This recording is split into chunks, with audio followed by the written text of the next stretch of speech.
The following program is underwritten by the Nevada Irrigation District. Since 1921, providing clean and healthy drinking and irrigation water to more than 24,000 homes, farms, schools, and businesses in Nevada and Placer counties.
Don't look up there when we have the show. I'm a hydrogeologist. Hi, I'm Lew Sitzer. This is NCTV Interviews, and today we have a program built around many acts of kindness, and you may have read about it in the Union, but here we have the opportunity to have a great interview with the originators of the idea and a little bit about what their vision is. So I'd like to introduce first Steve Baker. Welcome, Steve, who is a chief instructor at the Aikido dojo. Aikido. Yeah, okay. I was thinking it might have a more complicated name. That's pretty simple. The name of the dojo is Aikidoka. Aikidoka, okay. That's what I thought. And also Frank Bloksberg, both of whom are chief instructors at the dojo. Aikidoka. And so a little bit first, Steve and Frank, about your backgrounds, because I know that this isn't an occupation, it's an avocation, it's something you love to do. Yeah, that's right. I've been enjoying doing Aikido for, I don't know, close to 14, 15 years now. And both Frank and I come from different professional backgrounds, but also different geographic areas. I'm a hydrogeologist, one who studies how water passes through the ground, and involved in a lot of pollution problems, pollution cleanup, groundwater availability issues, things like that, and started a program here in Placer, Nevada County called Groundwater Watch. It's a program, and which we would talk at some other point. But yes, Aikido's been a weekly activity of mine for quite a long time. And Frank? Well, I was introduced to Aikido, I think in 1972. Which is now quite a long time ago. I don't know if I can still do that math. Right. And I trained for a number of years, then went off onto other things, like being a musician and then a lawyer. And I don't know how many years ago now again, I went back to Aikido, and I just love it. Well, my introduction to Aikido was about at the same time, actually, when I was friends with an instructor. And I thought, well, it's just another one of those fads. It doesn't have much to it. And I can remember when he said, really? Well, come over and lift me up. And he was a guy who was smaller than me. So I thought, well, no problem. I'd just go over and lift him up. I couldn't budge him. I couldn't get him off the ground. Not an inch, not anything. And it all of a sudden occurred to me that, well, this has substance. But it's more than just martial art. It's more than just being connected in some way. So maybe you could talk a little bit about the beginnings and the philosophy of Aikido. Well, the name Aikido has three pieces to it. First of all, there are no punches, and there are no kicks. So you wonder, how could you possibly be a martial art without those two things? Well, it promotes harmony. That's how it works. So although controversy exists in the world from a martial standpoint, and even just sitting down at the family table, dinner table at times, or in the business environment, you can be put into a confrontational or upsetting environment and blend with what is happening, which in turn will cause really better outcomes. And so Aikido is about harmonizing with the world around you in a way that creates a peaceful reconciliation of what's going on. It uses life force, that's key, that's the middle part of the name. And Do would be technique. From a martial standpoint, technique would be actual like jiu-jitsu moves or whatever, but done in a manner that promotes harmony in the situation. So it's got some very ancient historical roots. It does. Well, O-sensei Morihei Shiba, a Japanese man, passed on in 1969. And however, he was born in, I think, the very, very latter part of the 1800s. And he is the man who studied all kinds of arts, martial arts. The staff, the samurai sword. He was the swordsman of swordsmen back in those days. Jiu-jitsu, judo, just a number of different disciplines. However, he had the unfortunate experiences to encounter a lot of terrible circumstances, and he realized at one point, relatively young, in his 20s, that if somebody hits you, you don't hit them harder, because then they go and they get a bow and arrow, or they go get a gun and come back, and then it goes on and on and on. And so he decided in his 20s to pick the best of all the martial arts and put things together in a manner that would cause the fight to stop, not the fight to be won. And that is quite different than many of the other martial arts. Right. And Frank, you are a lawyer and mediator. I am, yes. And I know from what Steve says that if you're talking about promoting harmony, that this really comes into effect in your own profession. It really does. As I started training in Aikido again and really started applying the lessons of Aikido to my professional life, I suddenly noticed real changes. There are some lawyers out there who, for want of a better term, could be considered scorched earth or terrorist lawyers, where they represent really big companies. And Barracudas. They're just going to grind you and be horrible, and all those things that you've heard about, just put all those things in the package of one icky person. And that's the sort of person that I would encounter fairly often. And that's not pleasant. And so what I started doing was applying the lessons of Aikido, that when someone would attack me, not physically, but with words and emotionally trying to make me feel, well, small, I am small, but make me feel less than I could be, that I could feel about myself and about my case and all of that. When I started applying, get out of the way of that stuff, redirect that stuff, it largely went away, to the point that I really don't have any bad relationships with opposing counsel these days at all. If it starts that way, I just redirect it, and they recognize that this isn't going to happen, and they just become the nice people that they are, and we go about our businesses. And in that way, one can seek harmony even though we disagree, even though we're looking at completely different endings that we're looking to accomplish. I can see the other person's perspective and help that person see mine. Doesn't mean I have to agree with it. And that's a core teaching of Aikido, to see the other person's perspective, even in a violent encounter, without giving up your own. You may learn something extremely important extremely quickly, and then being able to move in a way that resolves the dispute.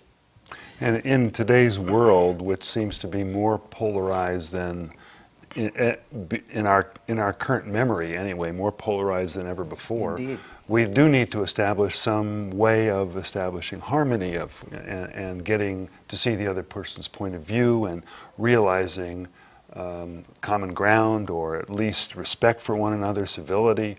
So how does that translate? How does that translate into the practice of Aikido? I mean, every attack opens the attacker up to a counterattack. 100% of the time. I'll repeat it because it's so important. Every attack opens us up to another attack, a counterattack. a stronger attack than it would have been if we hadn't attacked on our own. For instance, if Steve grabs me, here's a real live Aikido demonstration while sitting. All right. If I fight with, now Steve's a really strong guy. If he squeezes and pushes at me and I fight him, as I push towards him, I make him stronger by giving him something to push against. He can grind into the ground and really get his settings and focus on there. And this is the fight for here. But if I take the attitude, you know what, Steve, if you really want my hand, you can have that for now. It goes away. I can get out of the way of it. I can go ahead and blend with the situation, and the strength of the attack goes away. And so if I don't attack in response to an attack, it has a tendency to unravel the dispute. It dissolves, and the dispute can go away. If you don't feel a fight back, your tendency is probably not to continue to fight so much. And so some of that fight goes away. So one of the first things that happens in a confrontation is, for us, our response rather than a reaction is to simply step off the line. The line of attack is here, so I'm going to step over here. Slightly off the line. It can be a millimeter off the line. It doesn't matter. In fact, we train to make that a very small adjustment so that people don't even notice it a lot of times. And by doing so, we feel more comfortable in that place, even though we're in the middle of an attack. We were in a more comfortable place and in a more receptive and a place where we can actually blend more easily. And I think that and so you're never in the position of initiating an attack, and in fact, you have to. I'm thinking a lot about world affairs and governments these days. But I think one of the things that Frank was saying earlier is that there is much less violence than we anticipate. And so Aikido is as much mental and philosophical as it is physical, because recognizing that very few attacks actually happen. Physical attacks. Physical attacks, right. Right, but if we were to make a translation here into verbal, which I believe is where you're going, we could, have you heard of the nonviolent communication skills? Right. Where, let's say you have a beef with me, and so you're coming on strong with me verbally. Now, an NVC technique would be to mirror what I'm hearing. So you're irritated because I left and left all that work to be done by you, rather than me support you and help you in that, in this example. So I mirror back, you're telling me now that I blew it. I left you all the junk to have to deal with here. And so this mirroring thing can go on, and it has a way of diffusing it, but that's just the first step. And then Frank, using some of your mediation skills, which also are applications, verbal applications from Aikido, you would probably add to that. Oh, well, yeah, absolutely. But I think to respond to your question about, there's really not as much violence out there as we're led to believe or we feel. For instance, you and I were talking earlier, and I referenced a statistic that this year in New York City, where there are something like 9 million people, it's anticipated there'll be 35 murders of people who knew each other. Well, 35 murders is a lot, obviously, and it's a tragedy for anybody involved. But 35 out of 9 million is a really small number. And it indicates, we're talking New York City, which has a reputation for being one of the more dangerous places in the world. Apparently it's not. And in Nevada County, it's really not. Yes, there's violence. I don't mean to put that down in any way. And yes, we want to be good at self-defense. Aikido is a martial art. That being said, the reason that I or Steve or anybody else, hopefully, who really trains in Aikido or other martial arts consistently is not to train for a future negative, horrible event that probably will never occur. That sounds like a colossal waste of time. And bringing an awful lot of negativity into my life, planning on being ready for some lunatic. So I'm always going to live in that prepared for a lunatic moment. That's not what Aikido is about in any sense. What it's about is now. I'm going to polish my internal mirror to make me the best me I'm going to be, to be able to help you guys accomplish that for yourselves. So one of the beauties of Aikido is that as partners, while we're training together, the person who's the attacker, the job of the attacker is not to beat up the partner in Aikido while we're training, but rather to help the partner do the technique perfectly. So we're working on ourselves. We're working on relationships. We're working on building the relationships in the community, in our family, in our dojo, and that's what it's about. Mm-hmm. And when we step off the mat, that's when we take our practice of Aikido off the mat. We take it now into the daily world. We somatically were learning it in the dojo, and now it's time to go. And so we pick up ourselves that have been honed and improved somewhat, and we go home or to work, and we continue with our practice there. And our thing at the dojo is indeed taking Aikido off the mat, out of the dojo, into the community. And Many Acts of Kindness Journal is what that's about. And just a few weeks ago, we did We Can Drive-Through, which was a one-day food drive for the food bank, because we read in the union that their cupboards There's were no bare. food. Right. So I called over there and I talked to Tony, and sure enough, she said, yeah, we don't have anything. They had one case of food. So we quickly arranged to do a food drive with the dojo, and we went out there, and on a Saturday, we had a bunch of dojo members at the bottom of Broad Street and raised over $2,500 in cash for the day, and that was a community over that did this. 1,600 pounds of food, over 1,700 individual packages of food, and that's the community, but it was the dojo being, the kindling for that. Right.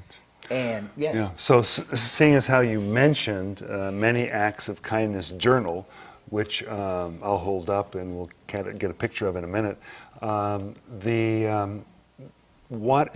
what initiated this idea, and tell us about when it's going to start, what's going to happen with it. Well, what initiated it was our desire to go ahead and keep building community. At the dojo we have a couple of sayings, and one of them is building a peaceful community, one relationship at a time. So the Many Acts of Kindness Journal is a statement, an actuality of that motto. We're bringing it into reality. So, go ahead. Well, let me just jump in. A part of we have a community piece to a person getting the next belt in Aikido at our dojo. When a person takes that step to demonstrate the new level, they also choose some type of community activity that will be a part of something what they share later when they do their demonstration of Aikido. And so this is a piece that exists constantly as you go through your various levels. Now, the Many Acts of Kindness, however, is something that the entire dojo is moving forward with as a project of the dojos out in the world. That's absolutely true, and an important point that as each individual moves through the training, they do individual acts, and then of course we do teamwork acts, which helps people become better leaders. So is your implication that other dojos are also entering with this kind of activity? Not to my knowledge. No. But it might be a good thing. It might be a good thing to promote. Oh, absolutely. Oh, yeah. Yeah, to bring our community together, to be sort of the glue that helps us and to work model together. what other communities could be doing, what other dojos could be doing. Now, there are some other dojos around the country who are involved in good works. This idea came from a conversation I had with another martial artist. And we were talking about the different types of good works that we try to do at the dojo. And he said, there's this guy in San Francisco who says that, we're all artists when we're young, but then when we grow up, we're not. And so what he wanted to do was put us back into being artists. So he took some journals and left them around San Francisco with art in them, and people just started, arting them up. And then they sent him back, and he's got them online, and we talked about that, and this idea came out of that. This idea is about inspiring and documenting not art, but inspiring and documenting thousands of acts of kindness over the next few weeks and beyond in Nevada County. So tell us all, what's the plan? Well, the plan is that you go and you find one, or you can contact us at manyactsofkindness.com. That's the website for this particular project.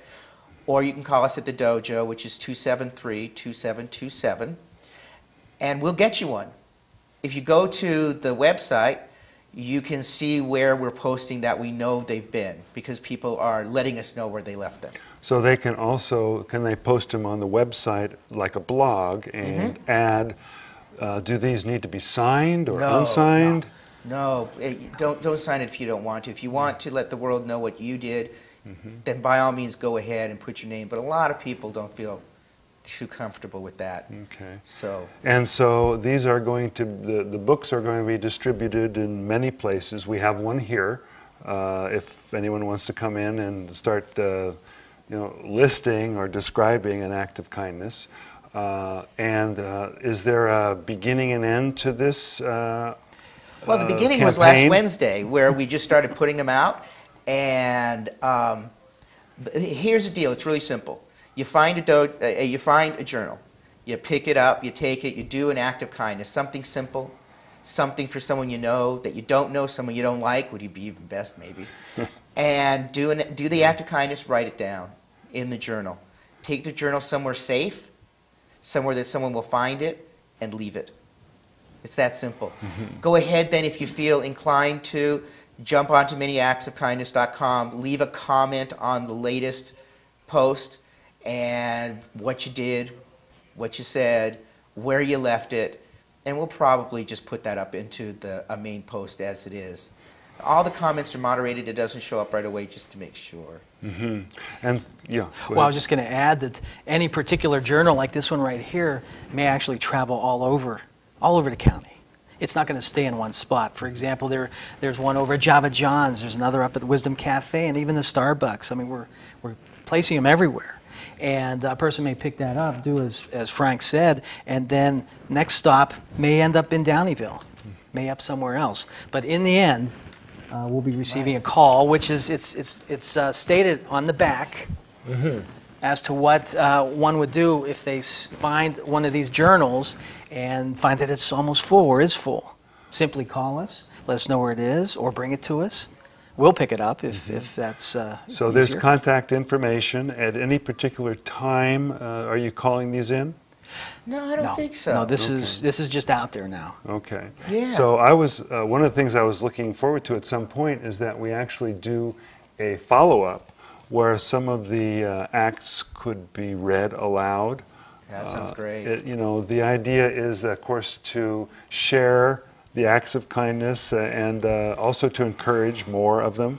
That's a great idea, and we would love. Yeah, we'd love to do that. We would love One to thing do that. that we're going to do is, when we do find the journals out there, we will pick them up and we'll scan them, put them back out where we found it, and then post those scans on the web so you can see them.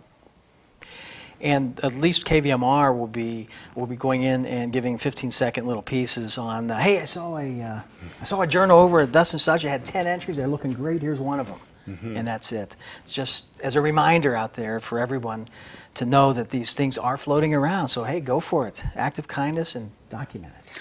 Yeah. I do have a couple of acts of kindness that people have told me about that they've done. Sure, why not?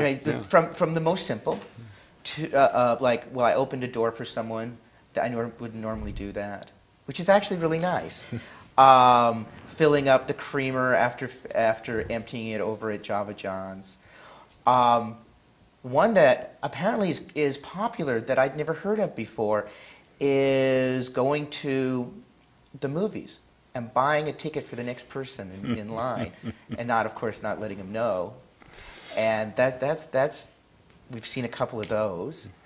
One person talked about how she was put in contact with some elderly woman, and now she's taking her around town as she needs it. She's helping her with her diet.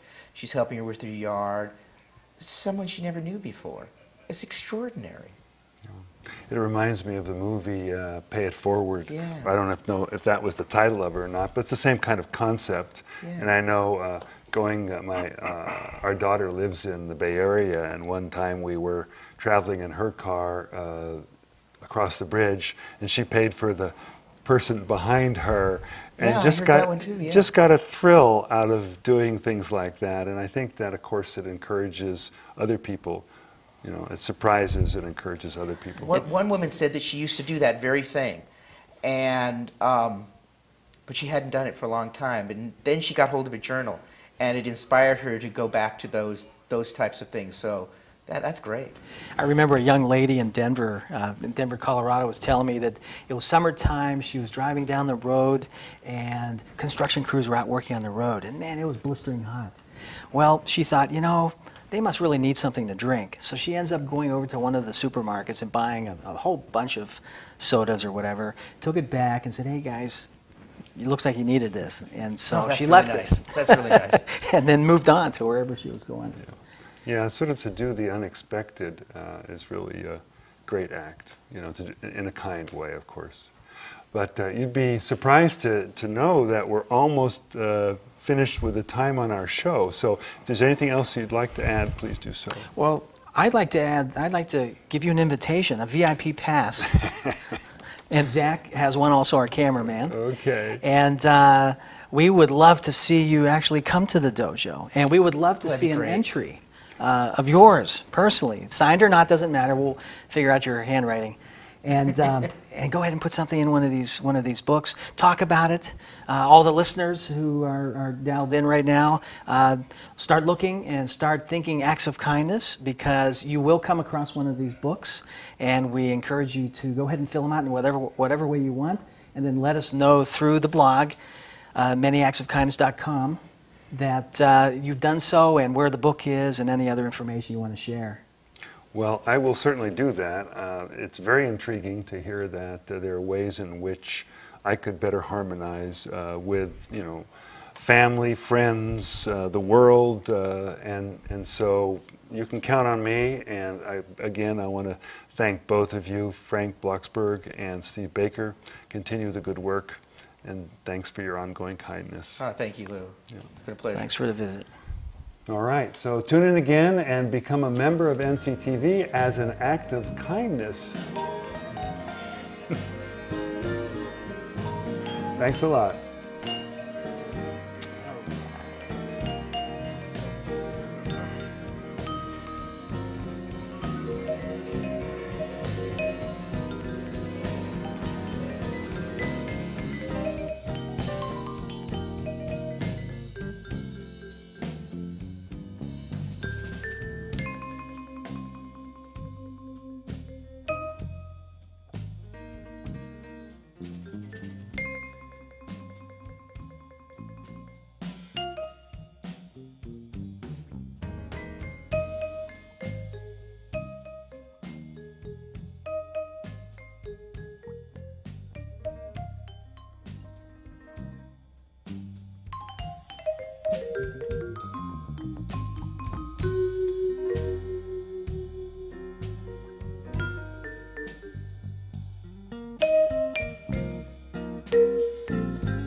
The following program is underwritten by the Nevada Irrigation District. Since 1921, providing clean and healthy drinking and irrigation water to more than 24,000 homes, farms, schools, and businesses in Nevada and Placer counties.